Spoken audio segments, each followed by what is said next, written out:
का उत्तल दर्पण में सिद्ध करें 1/f बराबर 1/v प्लस 1/u सिद्ध करके दिखा रहे हैं। देखिए बच्चों के लिए बहुत लाभदायक है परीक्षा की दृष्टि से।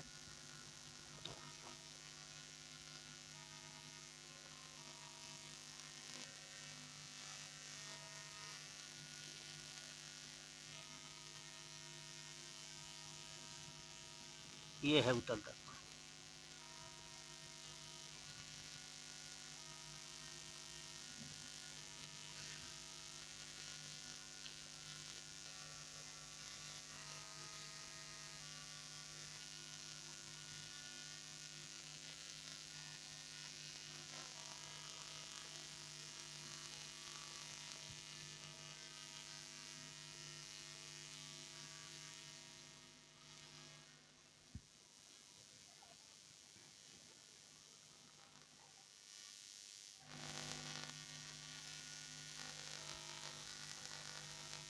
ये देखिए ये उत्तल दर्पण है, इसको एम से सिद्ध किया जाता है।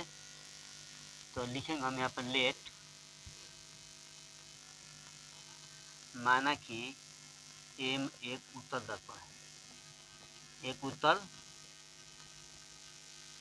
दर्पण है, ठीक है। ये भी आपतित किरण है, ये भी आपतित किरण है, आपतित किरण है। पीछे वीडियो में भी यही सेम टू चीज है, आपतित किरण है। ओपी वस्तु दूरी है, ओपी वस्तु दूरी है, वस्तु दूरी equal to U, P I प्रतिबिंब दूरी, प्रतिबिंब दूरी equal to V, P C वक्रता त्रिज्या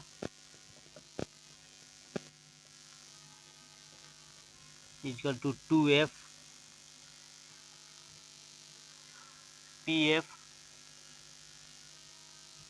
फोकसांतर दूरी इक्वल टू एफ। अब देखिए, अब हम देखते हैं, देखिए कहाँ से किरण यहाँ से चल रही है, एफ से आकर गुजर रही है। ये सी क्या है, अभिलंब है, यहाँ पर हम लंब डाल दिए तो यहाँ पर प्रतिबिंब बना। दो किरणों जहाँ पर आकर टकराती है वहाँ पर प्रतिबिंब बनता है। एक किरण और ये किरण ऐसे फिर जाकर मुड़ती है, यहाँ प्रतिबिंब बना। अब हम देखिए क्या बन, त्रिभुज से ए ओ सी, ए ओ सी पहले बड़ा वाला टोटल लेते हैं यहाँ से, आई ए डैश सी, इसको हम ले रहे हैं। देखिए कैसे, और यहाँ से लंब डाल दीजिए, यहाँ पर लंब डाल दीजिए, इसका नाम दे दीजिए एम। अब लिखिए त्रिभुज ओ ए सी तथा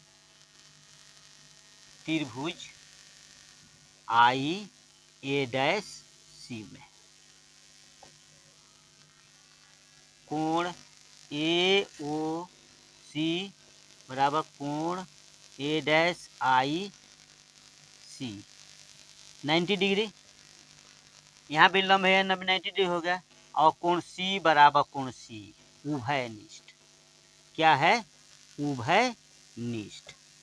और दो कोण बराबर त्रिभुज समरूप होता है, दो कोण बराबर त्रिभुज समरूप होता है, इसलिए त्रिभुज ओ ए सी समरूप त्रिभुज आई ए डैश सी।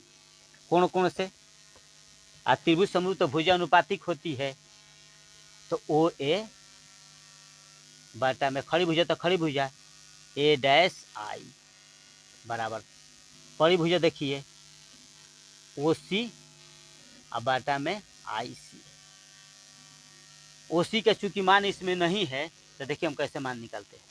तो ओ सी का मान नहीं लिखेंगे, ओ पी आप प्लस यहाँ पे लिखेंगे पी सी, दोनों को जोड़ दिया जाएगा तो ओ सी के बराबर होता है। अब आई सी है तो आई सी है तो आई सी का मान इसमें नहीं है, तो देखिए क्या करेंगे, हम लिखेंगे पी सी और पी सी में से पी आई काट कर निकाल देंगे तो मेरा बचेगा आई सी। यह हो गया ओ ए बाटा में ए डैश आई, ये आपका हो गया पहला समीकरण। अब त्रिभुज फिर उसको लिखेंगे हम बी, त्रिभुज बी एन एफ तथा त्रिभुज लिखेंगे, देखिए कहाँ, आई ए डैश एफ में।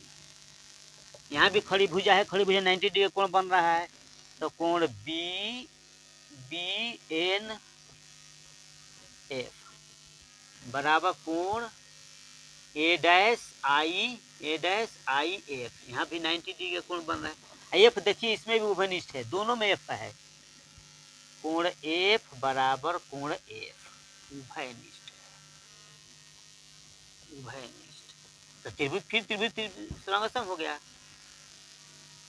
इसलिए त्रिभुज बी एन एफ सर्वांगसम बोलते हैं, सॉरी, समरूप त्रिभुज हो गया, समरूप हो गया। आई ए डैश एफ कोण कोण से। त्रिभुज क्या होता है, समरूप है। त्रिभुज समरूप है तो भुजा अनुपातिक होगी। फिर से अनुपातिक देखे तो बी एन बाटा में ए डैश आई इक्वल टू, अब देखिए बड़ी भुजा लिखिए, यहाँ से लिख लेते हैं, हम लिखेंगे यहाँ पर एन एफ अब बाटा में लिखेंगे आई एफ, यहाँ से लेकर एन एफ, ये छोटी वाली आई एफ। अब लिखेंगे बी एन। देखिए बी एन किसके है, समानांतर, इसके आमने सामने की भुजा क्या होती है, बराबर होती है। आयत के आमने सामने की भुजा क्या होती है, बराबर होती है। तो ओ ए बाटा में ए डैश आई लिखेंगे। एन चूंकि पी के काफ़ी निकट है, इसलिए एन के जगह पर हम पी लिखेंगे, पी एफ। आई एफ, तो आई एफ का चूंकि इसमें मान नहीं है, तो यहाँ से हम लिखेंगे पी एफ में से पी आई काट कर निकाल दीजिए, पी एफ में से पी आई काट कर निकाल दीजिए। काट के निकालने मतलब घटा दीजिए, तो आई एफ बचेगा। ये हमें समीकरण हो गए 2। अब समीकरण 1 और 2 से यहाँ पर चलते हैं। देखिए ऊपर से समीकरण 1 और 2 से देखिए, देख लीजिए, बायां पक्ष बराबर है तो दायां पक्ष बराबर है, तो O P plus P C बाटा में पी सी माइनस में पी आई, जेम कहते हैं सेम टू। अब वहाँ पर पी एफ बाटा में देखिए क्या दिया है, P F minus P I, same too, इसको नोट कर दीजिए। अब यहाँ से मान लिखिए, यहाँ पर ओ पी उत्तल दर्पण है, तो उत्तल दर्पण में सिर्फ यू ही माइनस होता है। उत्तल दर्पण में क्या होता है, सिर्फ यू माइनस होता है। तो यू माइनस होता है, तो यहाँ पर लिखेंगे यू, ओपी का मान हो गया वस्तु दूरी, देखिए यहाँ पर यू ए माइनस हो गया। पीसी का मान देखिए यहाँ से 2f, यहाँ पर 2f लिख दीजिए, बाटा में लेंगे पीसी का मान 2f, पीआई का मान देखिए यहाँ से भी है तो भी लिखिए, बराबर यहाँ पे पीएफ का मान f बाटा में पीएफ का मान f, पीआई का मान होगा v। अब बाटा है, बराबर है, तिर्यक गुणा है, सभी लोग जानते हैं। देखिए यहाँ से तिर्यक गुणा करेंगे, हम यहाँ से गुणा करेंगे तो यू में एफ का माइनस हो गया यू एफ, माइनस पे प्लस में करेंगे तो प्लस, माइनस माइनस गुणा करेंगे तो प्लस होगा, तो यू भी हो गया। अब बराबर करेंगे, बराबर काहे करेंगे, ये भी एक और गुणा है इसमें, देखिए ये है 2f में करेंगे तो 2f स्क्वायर होगा, और 2f में तो माइनस होगा 2vf होगा। यहाँ पर बराबर दीजिए, f से गुणा करेंगे तो 2f स्क्वायर हो गया, f से इसमें करेंगे तो माइनस vf हो गया।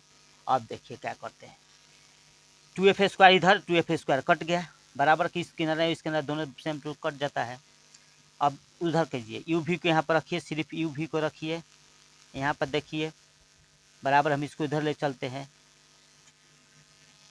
माइनस है तो माइनस का क्या होगा 2vf, ये माइनस vf जो कहते हैं ते होगा, ये माइनस तो क्या होगा प्लस हो गया uf, ये माइनस था तो प्लस हो गया, ये माइनस था तो ये भी प्लस हो गया, ये माइनस तो उस किनारा है 2vf में से vf घटाएंगे तो vf होगा, अब प्लस uf हो जाएगा, यहाँ पर u भी होगा।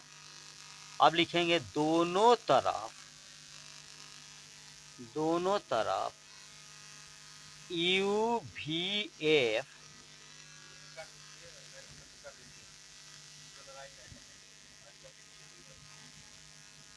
दोनों तरफ UVF से भाग देने पर, तो दीजिए UV बटा में UVF, VF बटा में UVF प्लस UF बाटा में यू भी एफ